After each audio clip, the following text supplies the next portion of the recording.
So we're on the farm today of Henry Byler. It's called Wholesome Acre Farms. Henry's farm is near Watsontown, Pennsylvania, so that's close to Williamsport, Pennsylvania. And we're here.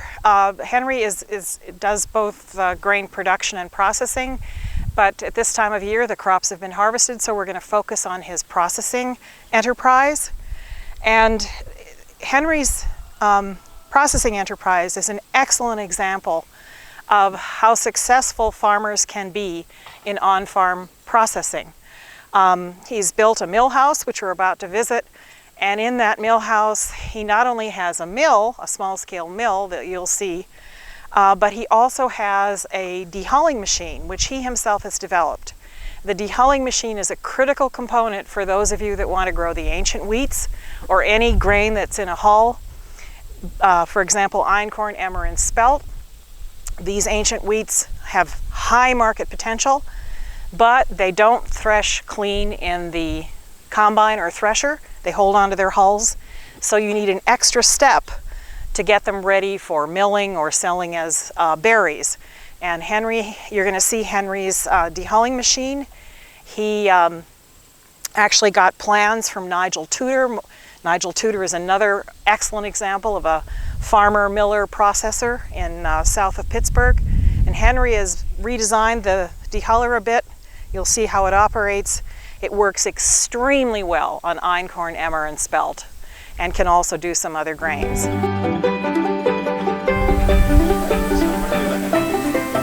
So yeah, this hopper where the grain goes in, and this right here, inside here, is the dehulling and the milling mechanism.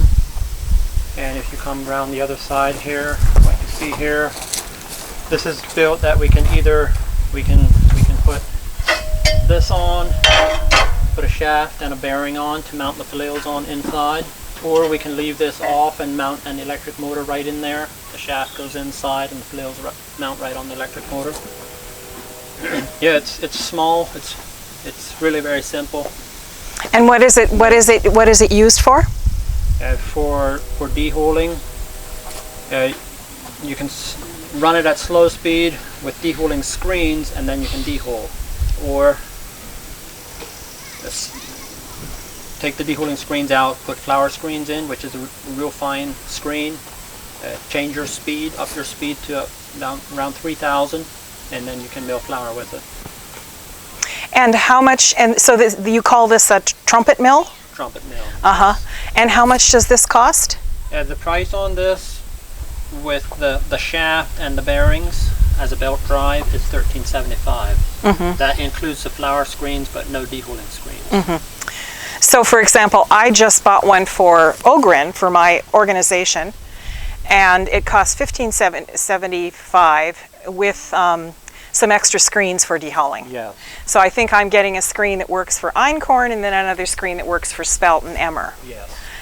And that does not include the electric motor. Right. I'm going to be taking one of these with me today and having it fitted out with I think it's a 10 horsepower motor. Yes.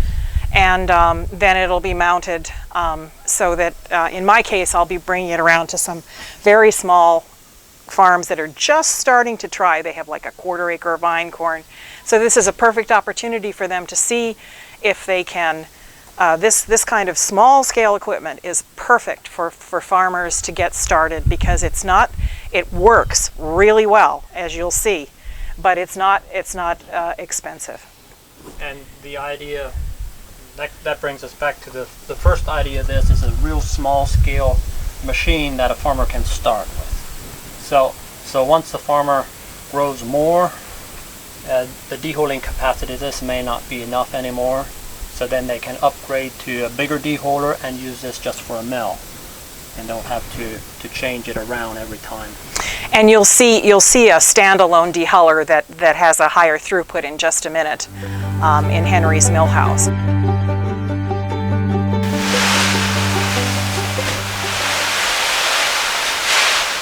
So this is einkorn going into the hopper. And Henry, is this new on top there? What is that? That is something I set out to do, an air recirculation. Oh. that picks up the stuff that comes off the scalping screen and pulls it back up into the box, and then I can either open this up and drop the grain back in, or... So that saves you from having to manually collect the undehulled kernels and recirculate it by hand. And is it working well? I was hoping it'd drop it by itself, but it doesn't. I have see. to either shut it down or just open it up manually and make sure it comes down. Nevertheless, it saves work. It does. Yeah, that's great. Yeah, I thought that was new. So this is your what I call your larger scale dedicated dehuller. Yes. This is only meant for dehulling, correct? Yes. And what's the mechanism? There's a woven wire screen, a circle, 10-inch diameter on the inside there, and then there's flails on the inside. There's 4 flails that roll around in there, and the idea is that you fill that with a fair amount of grain. You don't want just a little bit of grain. You want a fair amount of grain in there, and that'll swirl it in there on the woven wire screen, and actually kind of peels the holes off. And when the holes are peeled off, it'll work down through the screen, drop out the bottom. Of course, then we have this dust collector pipe up here to pull air up. That pulls some of the light holes off, it pulls the dust off, and then the rest falls down and goes over the cleaner, being separated different ways. The stuff that's not dehulled will come down this tray, this trowel here, gets sucked into the pipe and gets pulled back over, gets dropped back down in the box.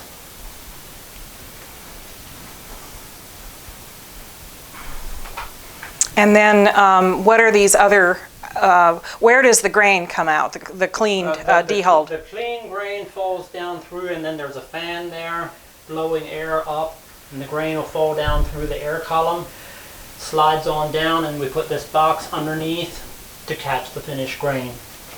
So we're always, as it is running, there's clean grain falling out the bottom. And this air column is also blowing up, which is blowing up through the grain. We blow it hard enough that it picks up the lightest kernels, any kernels that fall down through that are not dehulled, and it'll blow them up here. The heaviest stuff drops down here, comes down in this box, this drum here. Lighter stuff is blown back in this bag. There's usually almost no kernels in this bag.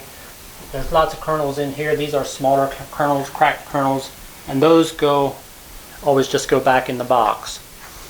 Although we do like to keep these separate, do them later, and that is milled for pie and pastries, cake, cookies, stuff like that.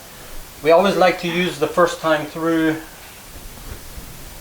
we like to use that for the bread flour. We like to have the biggest, nicest kernels for bread flour. And how is this powered? It's powered, there's a line shaft coming in from a diesel that's outside, and then belts down to the mill. But you sold a number of these that are being powered with a 10 horsepower motor, correct? Yes, yeah. Yes. These can also be, you can also put a 10 horse motor on these dehulling machines here. And you can also, I've seen one of them at least, it's equipped with a digital readout. Is that right? Digital readout. For speed? For speed, yeah. Yes. Yes, yeah. with the VFD. I think Stuart has one with that. Yeah. So you can power this however you want. Yes. But the mechanism is the same. And this is it's from this. This was reimagined from designs you got from Nigel Tudor, yes. Correct? This is not an impact dehuller. This is an abrasion dehuller. So it's abrading through that screen as opposed to an impact dehuller. But this is particularly good for the hulled grains. Does just an excellent job. Why don't you talk us through the mill first? This one you can actually show them the mechanism, can't you? Or is it open it up? Is that too hard? No, it's not hard.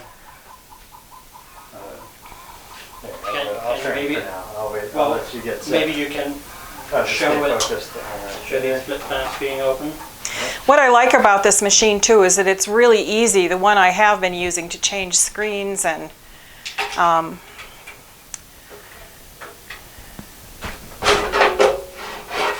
so there you can see what you saw before. And here I can easily open it up to show the flails.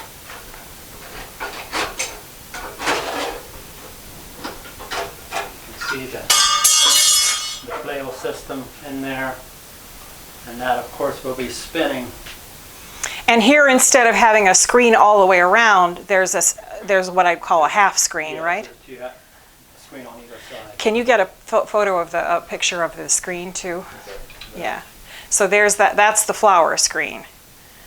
And is that the finest mesh you can order? Or? I think that is the finest mesh that is available. Yeah, makes a nice flower. And the innards of that look very much like the dehuller he just showed you, with the exception that the screen goes all the way around. And the idea of this was to have a machine that is easy to change the screens. Just have these clamps up here. The old machine used to have a slot that you had to slide these screens in, and of course everything filled up with flour, and it's always so hard to change the screens. And of course this, you can take this off, we can brush it down, we can blow it down. Where the old machine, you couldn't get into the bottom of it to clean it out, and it had this iron on the inside and always tended to have a rust build up in there.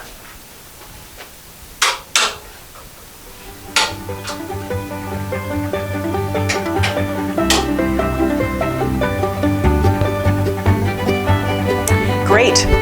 Yeah, no, I think now if we can just see everything in operation, that would be fantastic.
That this,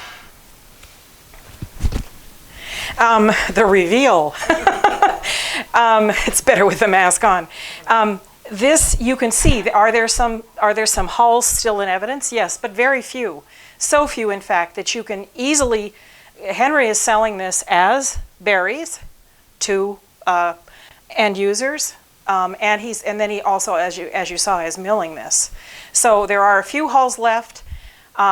They really don't impact quality much at all. And of course, for a home buyer, somebody who's using it at home, if you're going to use this to make a rice substitute dish, we always recommend that you wash it anyway. So if you put this in a bowl of water, all the remaining hull will come, and you can just take them off. But I don't bother to do that. Why? Because the hull has good things in for you. So this is just a very, very high quality product that Henry is getting with, amazingly, that's a fanning mill. It's a fanning mill that he's refined, and he's gotten exactly the right screens, and it does the job for him. And if he can do it, then the rest of us can eventually figure it out too. I usually tell people that yes, we still have some holes on here. It doesn't look like a perfect product, but we're doing it with cheap equipment. We have a very low cost product here. If we would upgrade to a gravity table, put a gravity table in, yes, we could have a 100% clean product with no holes, but the price would go up according. Yeah. So this is the low cost way to do it, and it works. And in the future, maybe 3-5 years down the line, we may have a low cost gravity table that you can pair. But for now, this does a very good job. And I've asked my customers, and yes, it seems. I mean, I've had new customers have asked about these holes, but yeah, I've never had a customer that, oh, they just don't like the holes. If we could just get rid of these holes, I've never had it. Yeah. So this is a beautiful product, and it's a very highly marketable product that can sell once it reaches this stage or in the flower stage for a high price, as high a price as a vegetable per unit land area. And that's what we're interested in, because we want even vegetable growers to grow this. It's a beautiful rotation crop for a vegetable farm. And if you can produce the same amount of money, you know, now we're not talking about a cover crop. I love cover crops, but most people can't afford them all the time. You're still keeping the land in production. You're pushing organic matter into the soil, restoring the soil, and you're breaking the pest and disease cycles for a lot of your vegetable species. So this can work at a larger scale, at a micro scale, and now we have the equipment, thanks to people like Henry and Nigel, that farmers can actually afford it. We're now at Small Valley Milling near Halifax, Pennsylvania, so we're a little bit north of Harrisburg, out in rural Dauphin County. And sitting next to me at an appropriate social distance is Joel Steigman, who's one of the owners and operators of Small Valley Milling, along with his wife Elaine and his son Eric. And they're very, very busy, but they've given us a little bit of time today to help you see what they've been up to. And I wanted to point out the contrast between what the Steigmans are doing here and what you saw at Henry Byler's, which is a small-scale operation. There are many, many mills that are bigger than the Steigmans, but in the organic community in the Northeast, this is a large-size mill. And the interesting thing about the Steigmans, just like Henry Byler, is that they're farmer millers, farmer processors. I know you do all sorts of things at the mill, you mill, but you're also doing a lot of the farming now, right? Right. And so, you're certified organic? We've been certified organic since 1999. It's on about 300 acres. And, just the way the economy's going, we used to raise like 100 acres of hay, and now since the dairy guys are having trouble and the hay market's pretty bad, we're shifting more to some small grains, and because of the weather, we're cutting back on our corn acres and trying some sorghum. This is the first year I tried, this is the first year I tried no-till soybeans. They had a meeting up here about no-till organic, no-till beans, and we tried that, so I have like 7 acres of that. And you grew spring hulless barley this year. Hulless barley, and I actually raised hemp last year. Yeah, so you're always, but one of your initial innovations in terms of crops was when you started growing spelt. And that was what, around 1999? Something like that. Yeah. And so why did you decide to try spelt? Money. That's a good answer. Well, we were struggling, you know, when you're conventional and the taxes and everything. My wife and I always were working away, and then we were farming on the side, and you know, you couldn't hardly make ends meet. And we sold this wheat to another organic mill, and he said, "Oh, there's some pretty lucrative thing called spelt." And I said, "Well, what's that like?" And then he told us that the other guy and I went out to Ohio and got a ton of spelt to bring back, and you know, we planted. And well, we were talking about that before. There's a sale over here, and they had an oat roller or an oat dehuller, a public sale. We bought that. We figured out we could use that to dehull the spelt. That was the beginning of the spelt business. And so spelt is still one of your main crops, Yep. right? Yep. So how many acres of spelt do you grow on your farm? It varies. And but you buy in too, the demand. We have guys. There's a lot of organic guys around here raised for us. We know organic guys in Michigan. And, yeah, there's a 30,000 bushel bin there. We sell that. We might have like 50,000 bushels of spelt a year. And so in the mill, you make that into various products, right? We sell kernels, we sell white flour, we sell whole flour. And you sell puffed spelt, Yep. which is one of my favorites. It's just a delicious. Yep. I'm working my way through 5 pounds now, so it's terrific.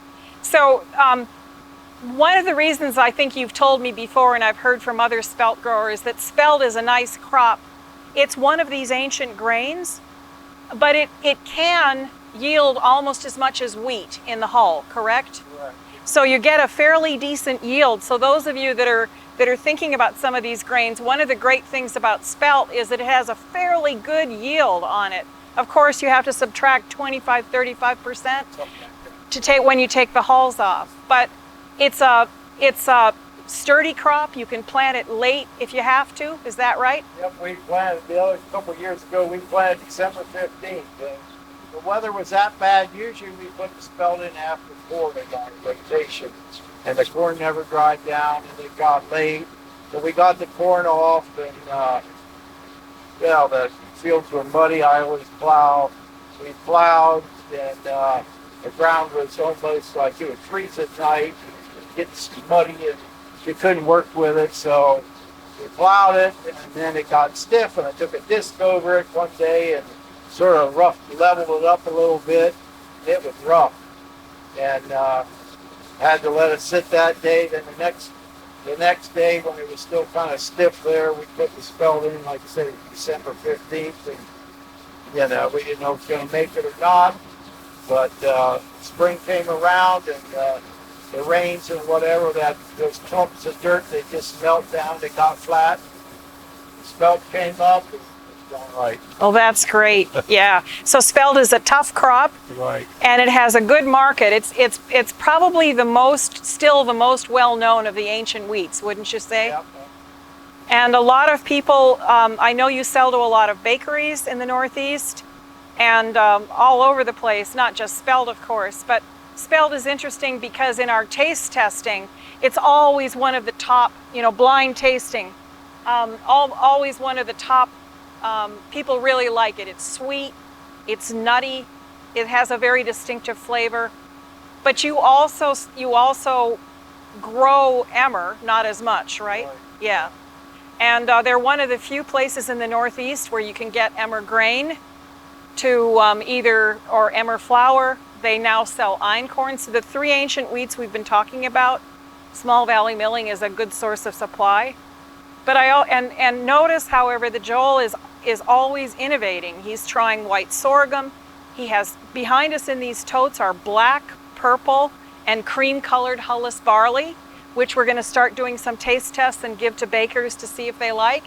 So he's been pushing his business forward, but by doing what he's doing, he also pushes the whole community forward because of this innovation. So I wanted to ask you more about the processing now. I think one of the very innovative features of Small Valley is that you have a roller mill, right? Right. And so for people here that don't know anything about milling, what is special about a roller mill?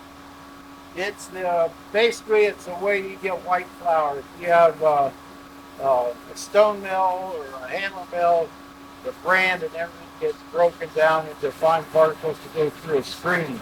So you have a roller mill. There's sets of rolls, and in the beginning they're corrugated, and it peels off the bran so that you can, then it goes through a sifter, you can separate that, and the white flour is the starch inside the seed there. And it's about the only way. It keeps circling through these different degrees of corrugation until it ends up with it smooth, and the bran flakes is just like bran, like the piece of horses do, like people like to eat. So this roller mill that you had, you bought the rolls used, right? We bought the whole thing, yeah, used, yeah. Because that would cost several $100,000, yeah, new. New roller mills are, like you're saying, hundreds of thousands or $500,000 or whatever. I think we bought those 4 roll stands and paid like $8,000. So I always say that Small Valley Milling is just the best example that I know of people who really are clever about building a business. And in addition to the roller mill, what other mills do you use? Oh, the hammer mill and the stone mill. One thing I think is interesting, we use pneumatic systems where we don't use bucket elevators when we're processing the flour. Everything's sucked with air. through a pipe to the next station that it's going to. And people say that stone milling, oh, it's so much cooler. And we've taken, well, there's thermometers, and the hammer mill, the stone mill, and the roller mill is all about the same, within a couple of degrees. About 50 degrees. That's holding warm. Now, if you would just hammer mill that or roll it, I think maybe they'd be hotter. They'd stay hotter, let's put it that way. But when you got cold air coming through there, That's a good point. And air coming through there, it draws the heat away almost instantaneously. And that keeps the quality of the flour high. Yep. Speaking of the word quality, one of the other big defining features of your operation is your really almost ruthless emphasis on high quality. Oh, yeah. That's one thing about spelt. If you come up, when you combine wheat and in the field and you smell it, it smells fresh and good. But you let it in a bin for 6 months or longer, it loses that freshness. Where we store this spelt in the hull, it doesn't come in contact with the air until we dehull it. And usually we dehull it in one step and it blows over and it gets milled to flour that day or the next day. So it stays fresh, and I think that's why it smells sweet and fresh and it's more aroma. That's right. You also, I know that, throughout their assembly line, you use a lot of magnets.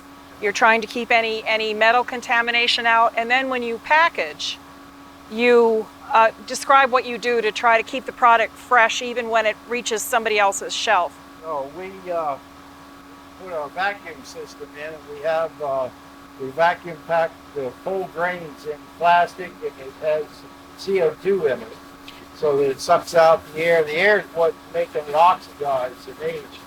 So it does two things. If there's any bugs in there, the bugs, people don't believe this, but the bugs are laid in the field, and you can't see it. But it takes two things. It takes moisture and heat. When they get the right moisture and heat, they come alive and they drill out through the kernel. So these are grain weevils, yeah. Grain weevils. Yeah, they're swine. So we have this vacuum packer there that sucks out the oxygen, and it puts in a certain amount of CO2 in there, and it's vacuum sealed. And we've kept grain for 2-3 years, in these plastic bags at 6 and 25 cents.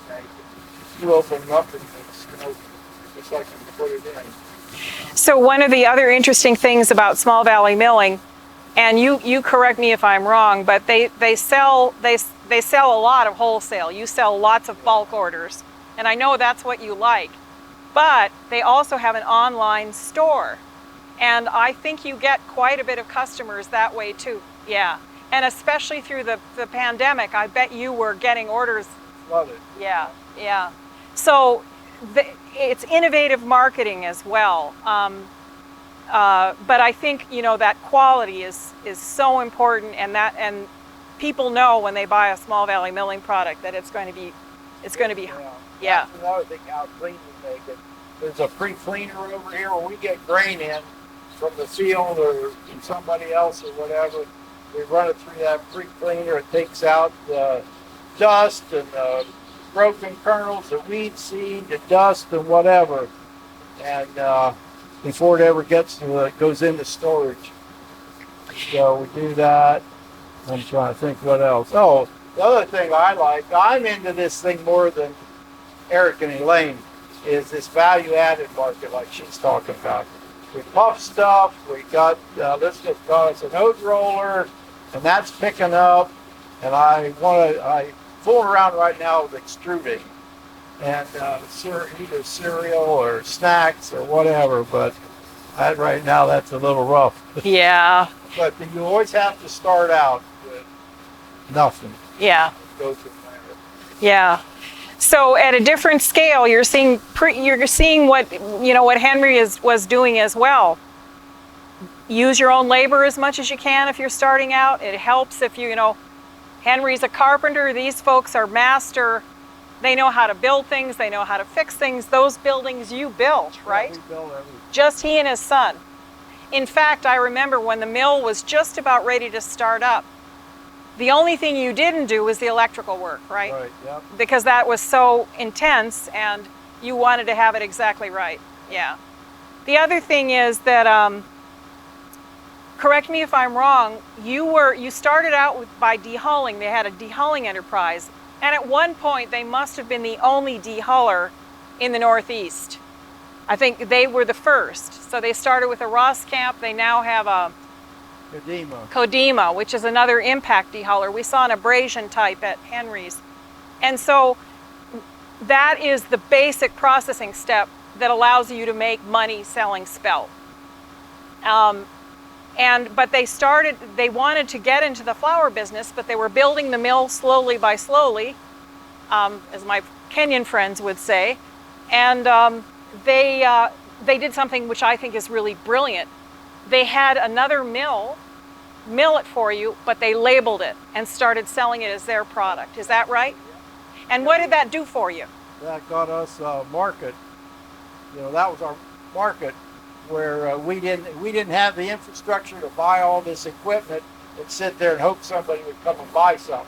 So there was another organic mill, like she's saying, down Manville. And I said, he was grinding. We were selling him grain. And we were selling him spelt, and he was putting his label on. I said, hey, will you grind something for me and put our label on? He said, sure. So then we'd go down there and take a truckload of grain, and we'd make, whatever we wanted. And after a while, that wore out. Then we went up to Snavely's there, and because it kept getting bigger, I'd take one of these tractor trailer loads of grain and take it up there, and they said, I can't do it right now. We're too busy, just like Eric is right now. Can you imagine if somebody come in here with a truck and say, hey, I need this ground right now? Yeah. So anyway, that's what forced us into the roller mill business. We had to make up our mind.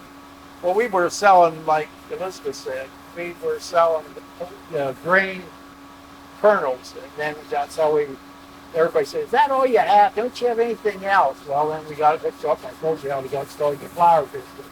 Then after that, it just keeps going. Don't you have anything else? So we just keep adding a little of this, and it just picks up. Yeah. Would you say there's what am I missing? I mean, there's so much that's interesting about your business, and we'll see a little bit of it. They're very busy, and it's COVID time, so we don't want to intrude. But, I know what I wanted you to talk about a little bit. One of the very striking things when you come to the mill are all the bins. Right. And Joel and I have both seen total disasters. Starting farmers, especially if they have never grown grains before, they usually overlook a critical factor, which is storage. You cannot sell the crop out of the field. It's almost impossible to do that, which means you have to be able to safely store it. The longer you can safely store it, the more you have a chance of really making money, because you can pick and choose your markets. And at the small scale, you saw what Henry was doing. That's fine. At that scale, it's working for him. But once you get to a certain scale, if you have a 10-acre field, what do you think? What are your options for storage? A bin, right? Put a bin up, yeah. Yeah. That's the other thing. These guys combine this stuff. They'll bring it in here, and we have all these bins here, but they don't all have dryers on them. So you want this grain to be like 12% for storage. So they'll come in here with a 15, 16% load of stuff. What do you get to do with it? If I don't have a bin with a dryer in, you're in trouble. Yeah. You need a bin with a dryer, you need a fan. And so in bugs, that's the other thing. Now, we've been harping on these guys that we buy from every year. Do you have bugs? Oh no, I don't have any bugs in my grain. This year, same thing. We have those screens. We were actually thinking of buying our growers a set of those screens and giving them to them so that they can check their grain and they can see the bugs crawling around. Because it seems like 2 guys came so far this year. Came in here, Eric gets a sample. You see the bugs crawling around. I don't want those bugs in my 30,000 bushel bin eating the other guys. I already paid him for that grain. And if those bugs eat the grain, they kill the quality. So he rejected 2 guys that were been here for a long time. Yeah. He said, take it back. When you got dead bugs, I'll buy it. Yeah. Yeah, so that's again, that comes back to quality, and you notice that they're insisting on quality right out of the field. You also do your own testing, right? Yep. You test for vomitoxin, protein, falling number, Yep. and that way they know what they're getting. And for any of you that are going to grow grains, those 3 parameters that for food grade material, those 3 parameters we just mentioned, vomitoxin, falling number, protein, you have to provide those figures or work with a processing entity that will test them for you. Nobody's going to buy your grain if they don't know what they're buying, and that's as it should be. So whether you're working on a small scale or a large scale, that testing is important. Entities like Small Valley Milling that are buying in will do the testing, but there are also a whole bunch of labs that we can talk about later that will test your grain. It's really critically important because the whole of our Northeast grain specialty economy, specialty grain economy, is based on quality. So the principle here is don't be overwhelmed by all the bins you're seeing because the Steigmans started out with nothing. No bins at all. They just build up gradually. And the point is keep your eyes open for used bins or start checking into, figure out approximately how much grain you're going to be producing on a particular field and start looking at bin, what does a small hopper bin cost and so forth. I'll tell you what, one thing that's really becoming available now, a lot of these farms that are close to towns or cities have bins on them, and the developer will buy the farm. He doesn't want the bins. He'll just about tell you to take them for nothing. Yeah, so and you can... Usually you can buy a bin for the value what a new burner and a floor cost. So, but you gotta look to see that they aren't rotted out along the bottom. What That's the floor right. looks like. But there's good buys out there, but you gotta be shopping. Yeah, that's right, and that's what Small Valley has been doing from the very beginning. They're very smart, very canny, and sometimes you have to wait a while to find what you need.